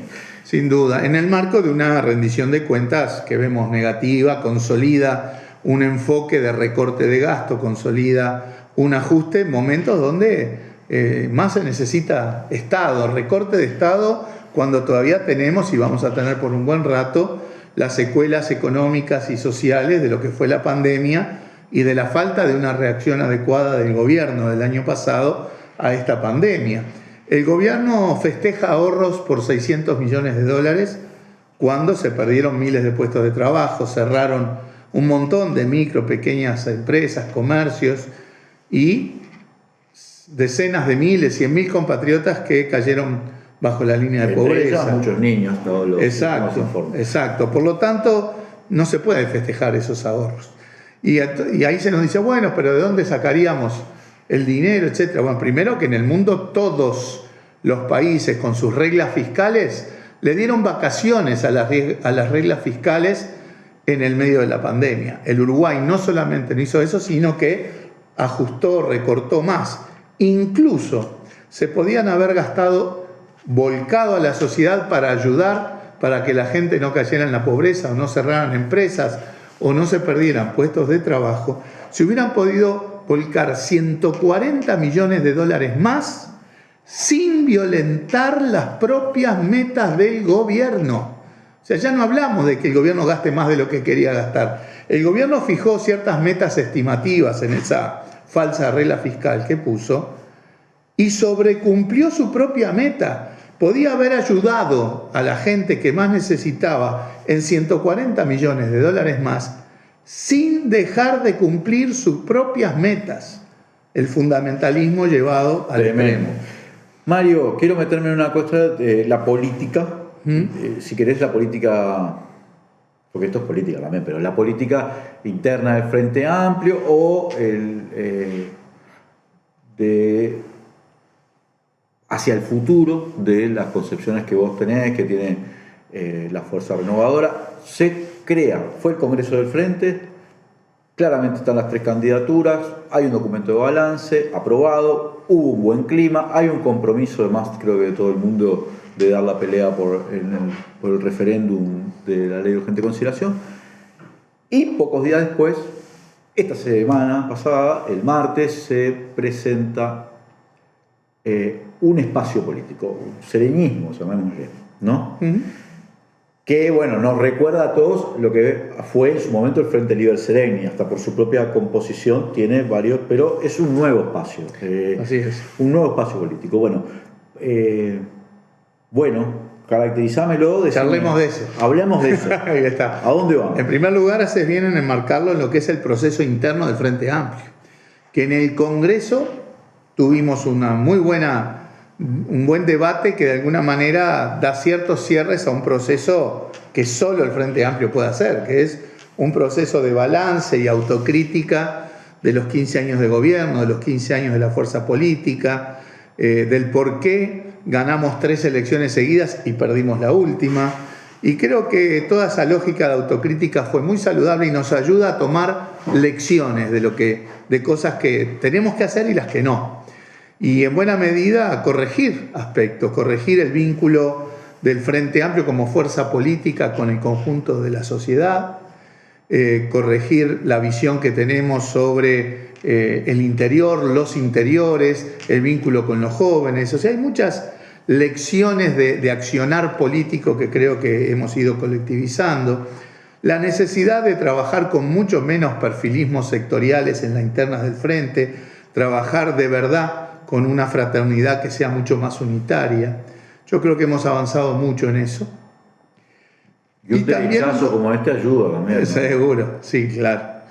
Y también un documento que apunta al futuro, a las perspectivas, a las líneas de acción que el Frente Amplio tiene que llevar adelante, en buena medida tomando estas lecciones que decíamos. En ese marco, el Frente Amplio está recomponiéndose en un contexto de renovación. Y bueno, el proceso de renovación a veces lleva durante un tiempo a una mayor atomización, con todo un conjunto de compañeros, compañeras que buscan su lugar, ¿verdad? Y me parece muy razonable.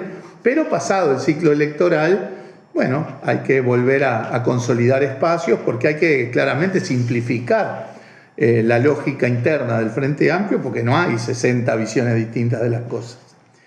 En ese marco está la elección del 5 de diciembre, en donde todo este conjunto de sectores que conformamos en lo que ahora llamamos convocatoria sereñista progresistas, junto con otros sectores del Frente Amplio, impulsamos la candidatura de Fernando Pereira, no solo por las innegables y conocidas características de Fernando, ¿verdad? Su capacidad de hilvanar acuerdos, su capacidad de liderazgo, su inteligencia, su trayectoria, sino también por cómo se construyó esa candidatura, que fue a base de diálogo, de negociación y de acuerdo amplio. Nosotros buscábamos candidaturas de amplios apoyos políticos, también como parte de las lecciones de la autocrítica, que en instancias anteriores cada uno lanzaba su candidato, había una disputa más fratricida y resulta que alguien ganaba la elección con muy poco margen, pero después a la hora de gobernar el Frente Amplio no tenía los apoyos. Acá no es cuestión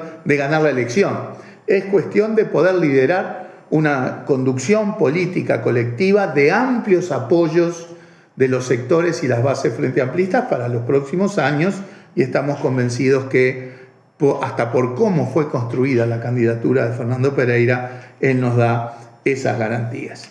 En ese marco también avanzamos junto con muchos sectores con los que sentimos que tenemos una fuerte sintonía política en la confluencia, en la convergencia de un espacio de coordinación política, tanto de la tarea política, de la tarea parlamentaria, etcétera, con, Asamblea Uruguay, Magnolia, Plataforma, el Partido Demócrata Cristiano, el Movimiento Humanista, el Frente de Río Negro, Claveles Rojos, Fuerza Renovadora, por supuesto. O sea, son 9 grupos que integramos ahí y que aspiramos a que siga ampliándose en esta convocatoria. Déjame hacerte 2 preguntas con respecto a esto. Primero, esto marca, yo no sé, porque no sé cómo está, pero marca un acercamiento o no sé si podríamos decir una especie de reconciliación, porque no sé si alguna vez fue una pelea con Danilo Astori, ¿no?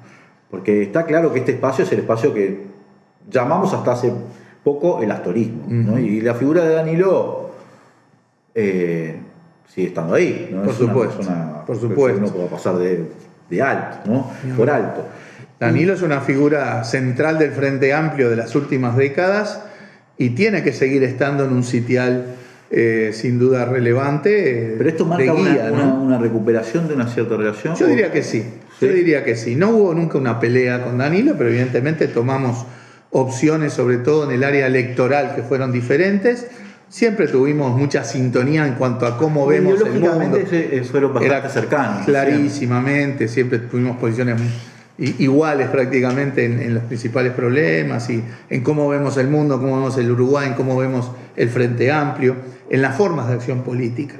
Pero a veces los ciclos electorales generan esos desencuentros y sí hay un reencuentro de alguna manera con todos estos sectores que indudablemente tienen al Frente Libre Serení como un antecedente, pero que aspiramos a ser aún más amplios que el Frente Libre. Si yo tuviera Serení. que encontrar, así como haciendo el match y decir acá ahí está una diferencia, es la presencia del Nuevo Espacio, ¿no? De Rafael Michelini. ¿Vos estás en contacto con él? ¿Tienen conversaciones, diálogos? Ha habido diálogos y el diálogo es muy, muy bueno en el sentido de que somos totalmente optimistas de que a medida que esto avance también... Son las cosas que yo digo, cuando uno lo mira y dice, el Frente muchas veces ya está criticado, tiene demasiados sectores o demasiada atomización, fragmentación para no tantas visiones. Y entonces dice, hay visiones que confluyen como más naturalmente y uno espera esa confluencia.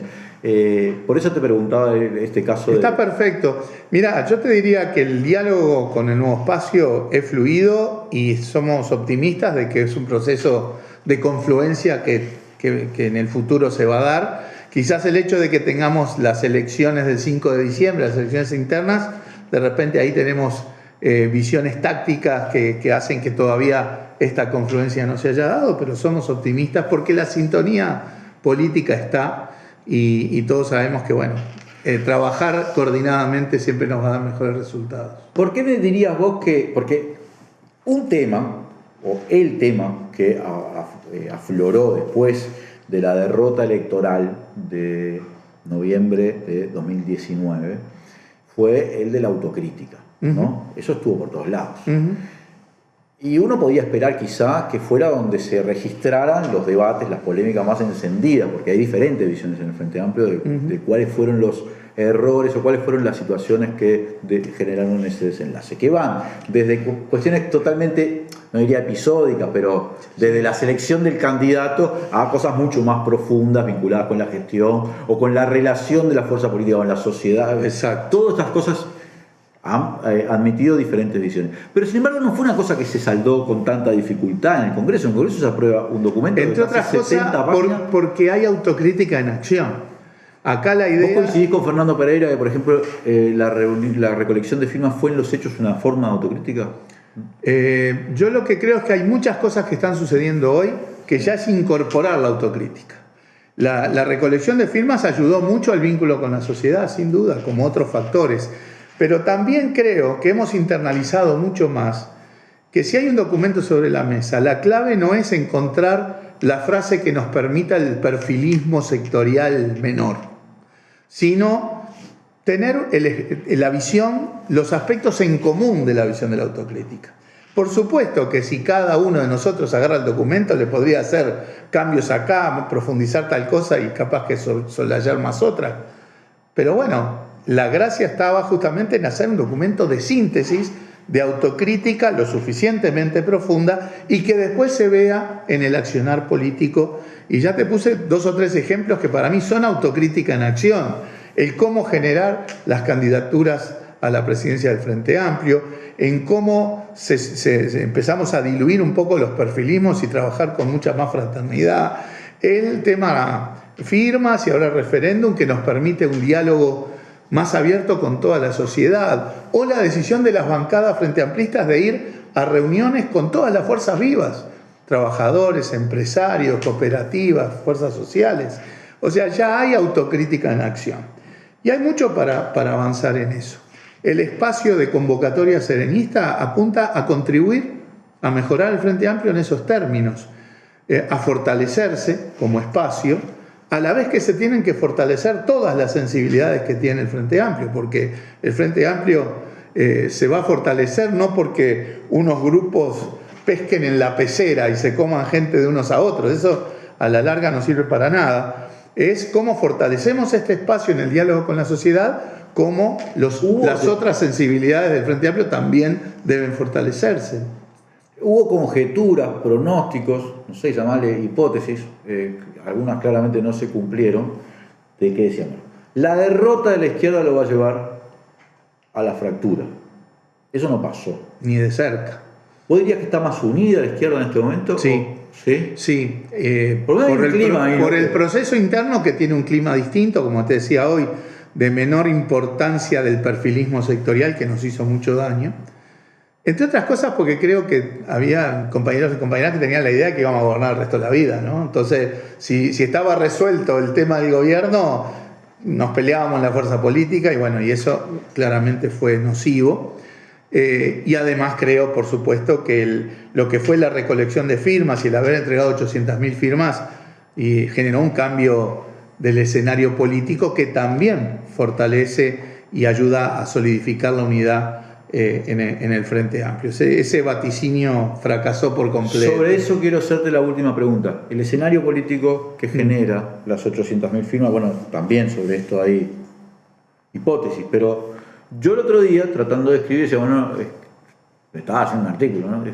Es difícil invocar un programa, una política, como uno podía decir en los gobiernos del Frente Amplio, no sé, el plan Ceibal, o la reforma de la salud, o en fin, el plan de equidad en su momento, sí, o el sistema de cuidados, y esas grandes políticas que tenían nombre, que eran como...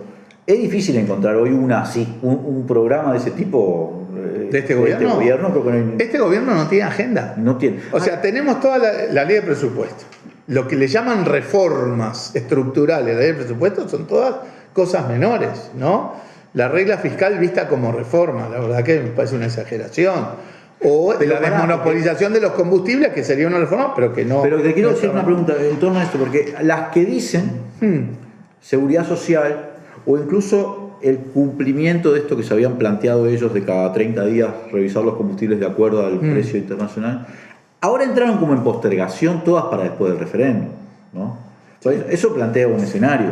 Pero sobre una base más general, que es que la única reforma que ellos tienen es el ajuste fiscal, el recorte del gasto, el retirar Estado.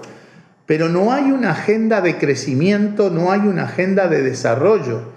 Te hablan de que el crecimiento y el desarrollo tiene que venir por incorporar tecnología, ciencia, eficiencia, y después le recortan los recursos a todos los ámbitos de la ciencia y la tecnología y la innovación.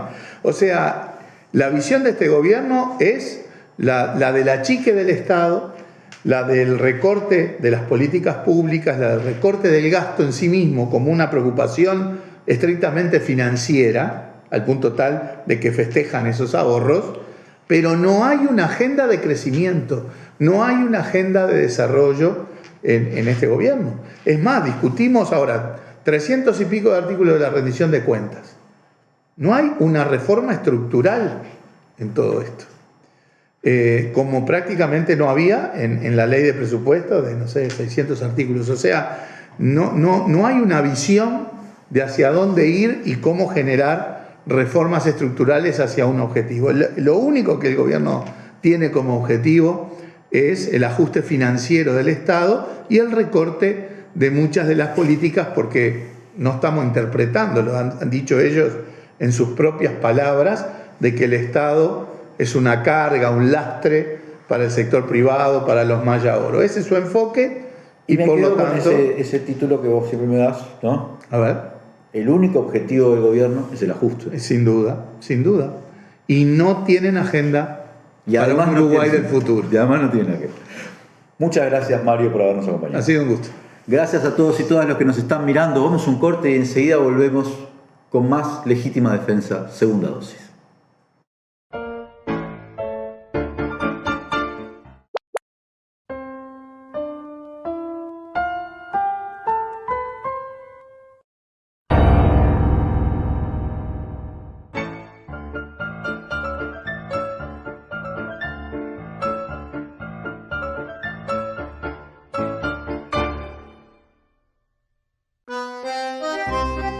Nosotros decimos tres cosas, que tenemos que investigar, diseñar transformaciones y experimentarlas. Estás definiendo al Templo del Futuro, te agradezco. Se abren posibilidades porque en el Uruguay tenemos muy pocos ingenieros para lo que nos está demandando el futuro. No se puede pensar en vida cuando un asesino, por ejemplo, un genocida como Bolsonaro, no está en el cárcel.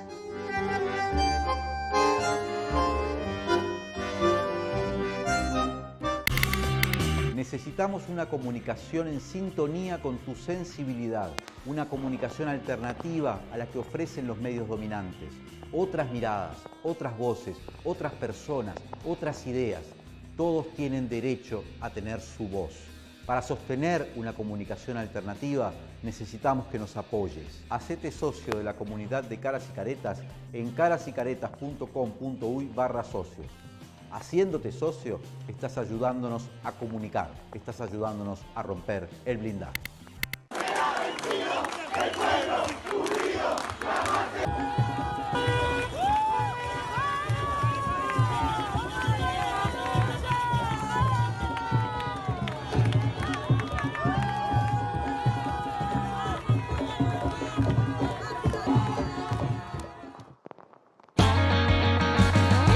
Las variedades que trajimos son esta, que es la Emerald, la que tenemos aquí. Tenemos una variedad que se llama Legacy, siempre pensando en poder escalonar la producción, ¿no? El tomate tiene que ser con gusto, por eso lo hago en esta época. Es el tomate de estación, porque ese tomate de plástico que sale en julio no tiene sabor a nada. Y acá se trata de sabor. Muy diverso. Uruguayo, que vamos a estar mostrando la cantidad de actividades que engloba esa frase, el agro, el agro, el agro, el agro.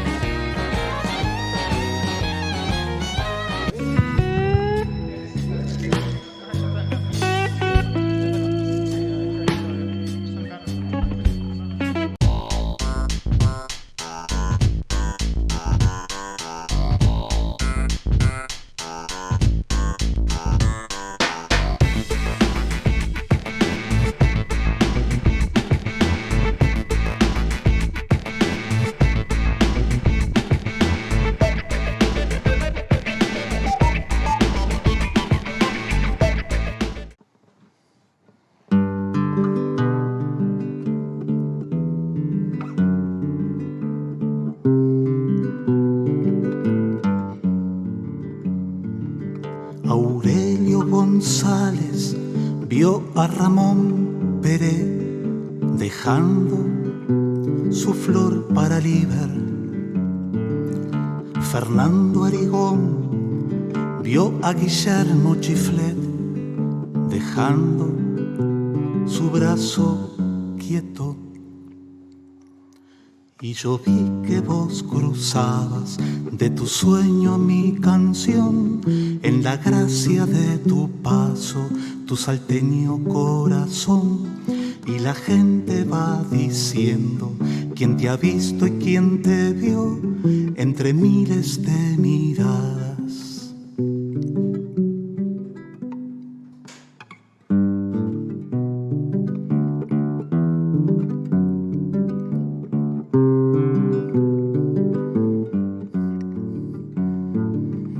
José María Silva vio a Carlos Gardel sonriendo bajo el sombrero.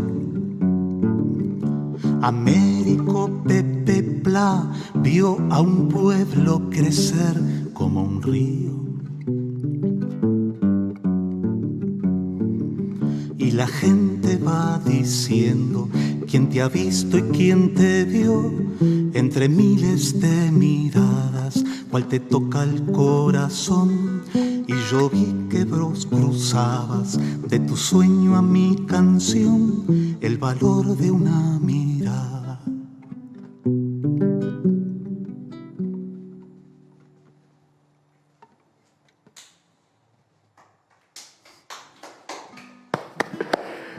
¡Qué gusto! Igualmente, igualmente. Qué gusto, Rubén, que puedas estar acá. Qué gusto. Contame esta canción, te fuiste recorriendo varios fotógrafos, es como...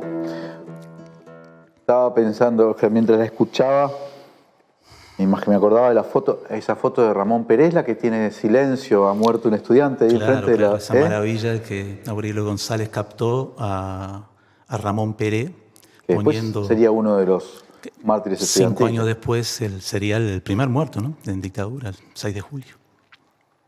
También está la foto del río Libertad. Pepe Pla. La del Gardel sonriendo. De José María Silva. La de Chiflet. La de Chiflet, claro. Es una canción de homenaje a los fotógrafos. Al fotógrafo mezclado con cositas personales. Qué buena, qué linda canción. Qué linda canción. Bueno. ¿Con qué nos vamos a ir? Y nos vamos a ir... hace pocos días se cumplieron también 4 años, otra canción homenaje. 4 años del fallecimiento de Coriún Aronian, gran maestro, gran amigo. En cierta manera también 4 años del fallecimiento de su compañera, Graciela Parasquevaidis, que murió unos meses después. Ahí está, que nacieron el mismo año y fallecieron el mismo año. Llegaron juntitos y se fueron juntitos. Dos grandes musicólogos del Uruguay, ¿no? Quizás los más grandes, ¿no? Bueno, siguieron el camino de Laura Yestarán, ¿no? De Laura Yestarán. Pero bueno, musicólogos, docentes. Además de una gran amiga de Nairi Aronian, que le mando un beso enorme. Además conocí muy bien. Bueno, y Nairi está... con la fundación. Con la fundación. Y esta canción se llama Fundación. Es como un homenaje un poco a todo eso. Bueno, me sumo también, emocionado además, al homenaje a Coriún y a Graciela y el trabajo que está llevando adelante Nairi con la fundación. Muchas gracias, Rubén Olivera. Bueno, gracias a todos y todas los que nos han acompañado. Nos vamos con Fundación de Rubén Olivera.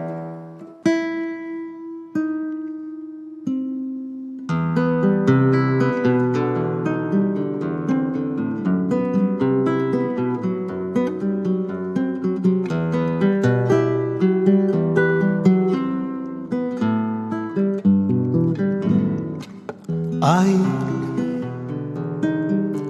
una posada en el camino, tan limpia y ordenada con sus libros, que el polvo no se atreve. Ay, esa posada sin olvido, con el hombre y la mujer que te querían, libre en el sonido, que pasen los nuevos, que peregrinen. Llueven sobre el río de la Plata las notas de un estilo guitarrero. En la orgía del hambre y la pobreza, ya nadie es inocente en este tiempo. Eso decía el hombre de calva ardiente y de altivo gesto armenio.